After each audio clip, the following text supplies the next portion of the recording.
long buka kesempatan untuk warga Aceh Timur. Assalamualaikum warahmatullahi wabarakatuh. Berita Uronyo. Supaya beknali urang putus sekolah dalam wilayahnya, aktivis muda Tunku Oktaranda atau Ampun Okta kagebuka pusat pelatihan kegiatan meruno masyarakat atau yang disebut PKPM Baruku di ke Polres Aceh Timur di Pedawa.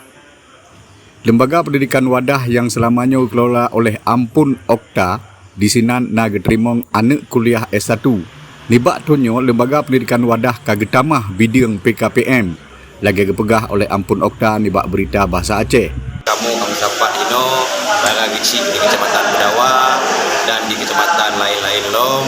Kamu dapat untuk membahas penerimaan mahasiswa atau siswa atau warga belajar untuk anak mit yang anak sekolah atau yang putus sekolah, apapun itu di tingkat SD atau SMP dan SMA.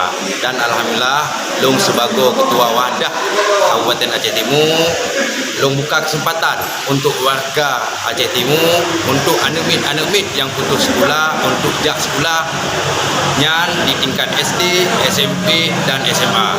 Alhamdulillah untuk urunci yang putus sekolah danyo jejok paket di PKPM wadahnya. PKPM yang dibuka oleh Ampun Okta gesambut oleh gecik-gecik di daerahnya karena le urang gedanyo yang putus sekolah di kampung-kampung hana ijazah. Jino kana pacok ijazah paket C, paket B, paket A ngena PKPM nibak lembaga wadahnya. Lagi kepegah oleh Ketua Forum Gecik Aceh Timur Samsuar. Kamu dari Forum Gecik ataupun Abdesi Aceh Timur sangat mengapresiasi dan insyaAllah kamu perangkat-perangkat yang belum nak paket C akan ikut serta untuk di lembaga wadahnya apabila akan buka insyaAllah. Perlu informasi dapat dalam proses nanti akan dibuka. Nyan ban.